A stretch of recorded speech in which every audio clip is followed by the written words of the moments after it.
nag-message yung anak ni Amo. Nilipat daw nila ng room. So,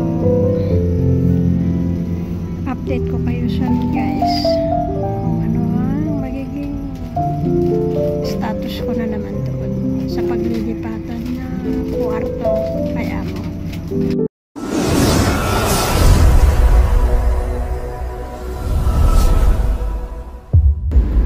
Tara, let's for the second time around. Punta na naman ako ng hospital guys. Kasi pinauwi ako dahil bumili ako ng diaper at wet tissue. Pero the main reason ay yung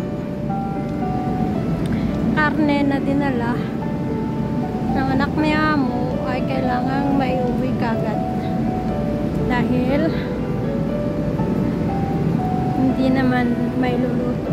So now nasa bus stop ulit ako. Bus terminus kako sana, hindi bus stop.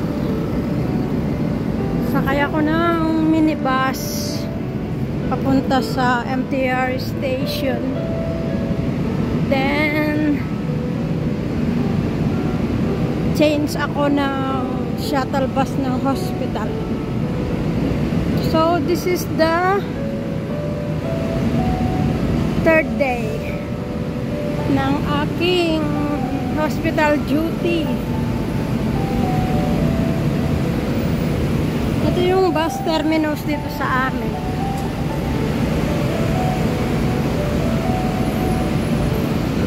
At tapos ko lang nag-lunch, pero kailangang lumarga.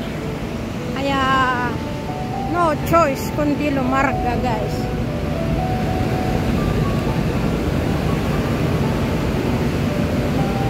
Naninikip ang dibdib ko. Hindi ko alam kung bakit.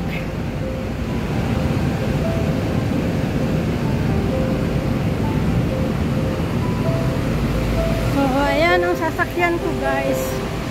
Parang wala pang pasahero. So, bye muna. Stop ko muna dito, guys. Pauwi na ako from the hospital. Ayan yung mga kahoy na sinalanta ng bagyo. Ulan na, guys. Uulan na.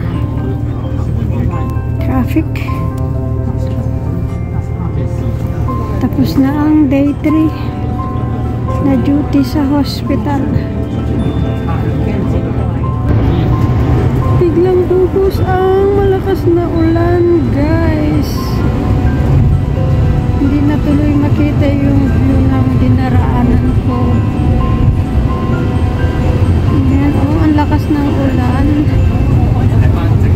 Lakas. So pinalang malapit lang yung ano at saka kahit na hindi ako magbukas ng payong mamaya sa bababaan ko ay okay lang. Ayan, lakas ng ulan. Ang ulan na ang pinakita ko. Pagod match. Pagdating ko guys, maglalaba pa ako. Sabagay, washing machine naman. Yung ano, dito na kami sa silok ng train station. Ang lakas oh. Lakas. Ay na muna guys, ang ingay lakas. For ng duty ko dito sa hospital. Malinis din. Maganda rin ang hospital na ito. Actually, dito ako nagpa-vaccine noon ng 2 beses. Ayan, may 7-Eleven Pacific Coffee.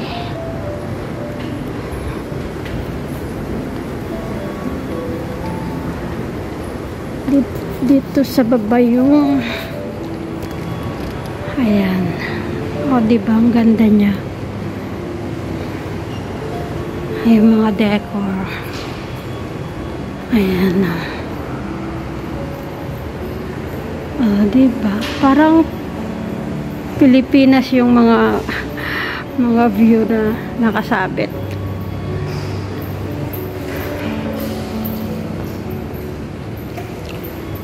While waiting for the lift. Ayan. Day 4 ng pag-duty. Makulimlim pa rin. Pero clear yung glass. Kaya kinuhanan ko ulit. Ayan yung isa pang bundok. Ayan. Yung view sa baba. Diba?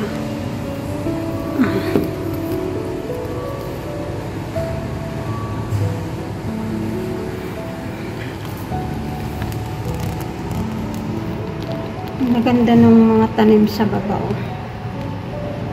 7th floor tong kinaroroonan ko, guys.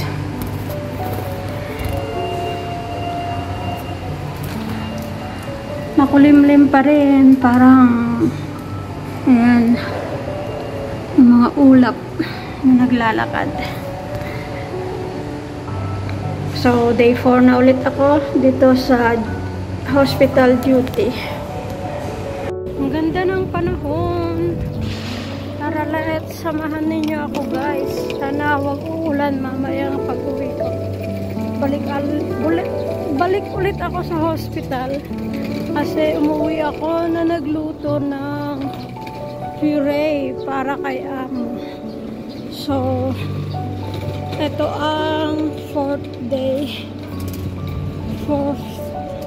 ng duty ko. Papunta ng hospital. Duty sa hospital. Kasi kailangan ng bantay at mag-asikaso kay amo kapag wala yung mga nurse. Kaya yan, balik ulit ako, guys, dito sa amin ito. Pagdugto-dugtungin ko na lang yung mga video ko. Pasensya na kayo sa content ko, guys, kasi ang gulo. Punta na ako ngayon sa bus stop. Ito yung mga pagkaing nabibili dito. 7 days store. Ayan.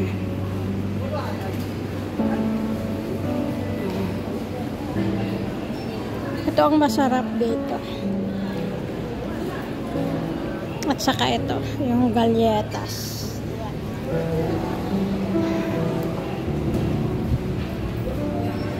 Mga dessert ito, guys. Masarap din to. Ayan. Masarap din to. Ito ang paborito ko dito. Talo bobeng. Sige na, guys. Ako'y lalarga na. Hihintay na sila sa akin sa hospital. For baka 2 PM ibigay yung puree kay amo. Kasi nag-request siya. Bye na muna. Bye, guys. Sa labas. Uwian na from my hospital duty. Ayan. Kasakay na ulit ako ng shuttle bus ng hospital. See you again tomorrow.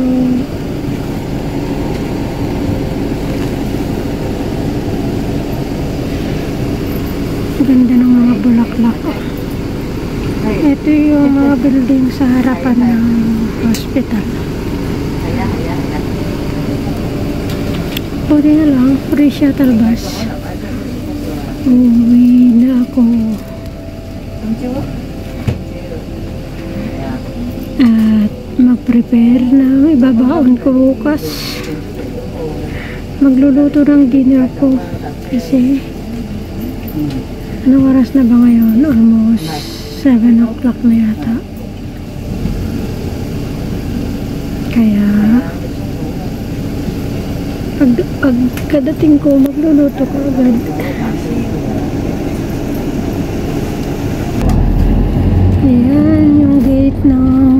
hospital. Umarga na yung shuttle bus. This is my 4th day of duty.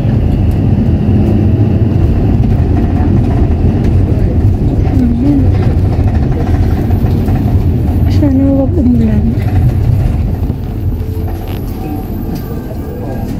Ayan yung view. Ayan yung view doon sa room ni Amo ngayon. Lord, hanggang kailan kaya kami mag-stay ng hospital? Ang ganda ng pagkakagawa ng hagdan.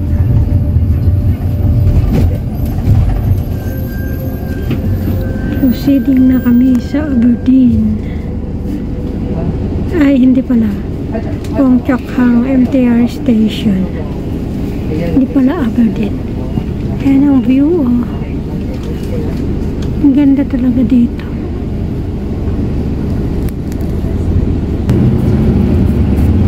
Nag-aagaw dilim na, guys. Pero ang ganda pa rin ng view, oh. Dito.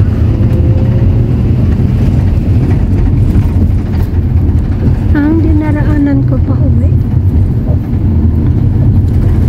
Proceeding kami sa Wong Chok Hang MTR Station.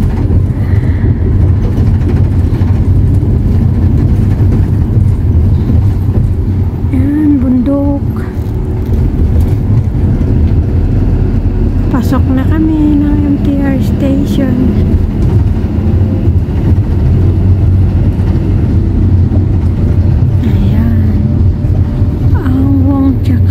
Sports ground.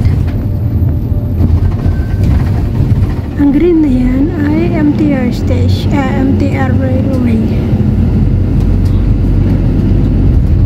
Diba? Ganda niya. Thank you guys sa pagsama ninyo sa akin sa aking daily routine this time.